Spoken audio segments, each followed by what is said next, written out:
We've all heard the story: work hard, climb the ladder, make your fortune, and you will be successful.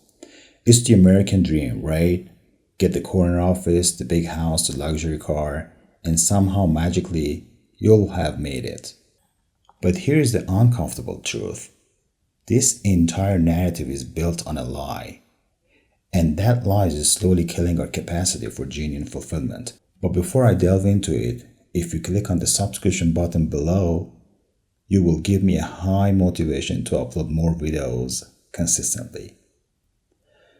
Let me take you back 2,400 years to ancient Greece. A philosopher named Aristotle asked a simple question: what is the highest good for a human being? His answer wasn't wealth, it wasn't fame. It was something he called eudaimonia, often translated as flourishing or deep happiness. And here's what Aristotle said: wealth is evidently not the good we are seeking, for it is merely useful for the sake of something else. Read it again. Wealth is merely useful for the sake of something else. Money isn't the destination, it's just a tool. But somewhere along the way, we confuse the tool for the goal itself. The Roman and Stoic philosopher Seneca watched the wealthiest people in Roman Empire chase more and more riches, and he saw how miserable it made them. He wrote, "It is not the man who has too little, but the man who craves more. That is poor." Poverty, according to Seneca, isn't about your bank account. It's about your endless desire for more. Now, I'm not saying money doesn't matter. Of course it does. We need financial security. We need to pay bills,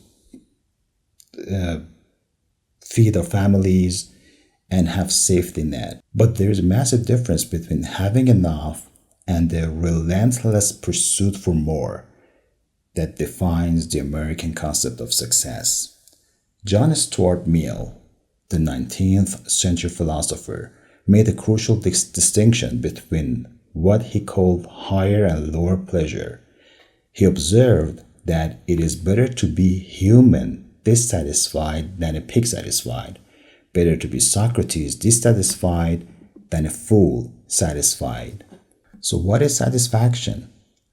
What he meant was this: there are pleasures of the mind, of relationship, of creativity and meaning, and these are fundamentally different from and superior to mere physical and material pleasures.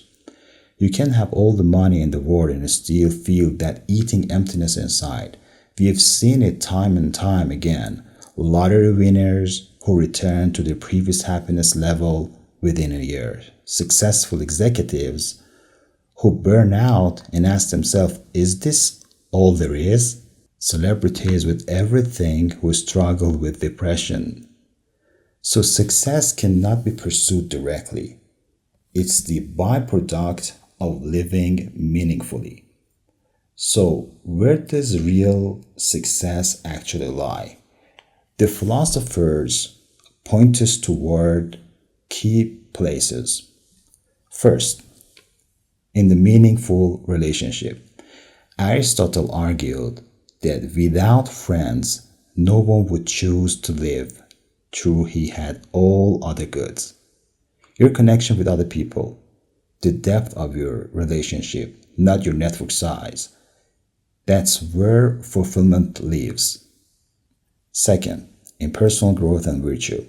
The Stoic philosophers believed that the only good is a well-developed character, your integrity, your wisdom, your courage, your compassion. These are the treasures that can never be taken from you.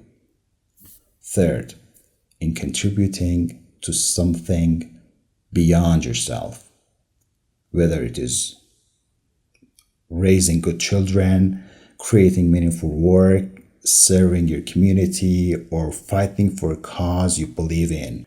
Success emerges from impact, not income.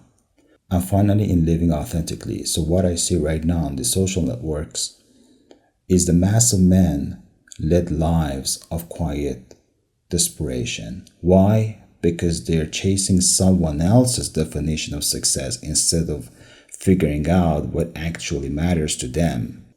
Here is the uncomfortable challenge. What if everything you've been taught about success is designed to keep you running on a treadmill? What if the real American dream isn't about having more, but about being more? The lie at the center of the American idea of success is that it is quantifiable.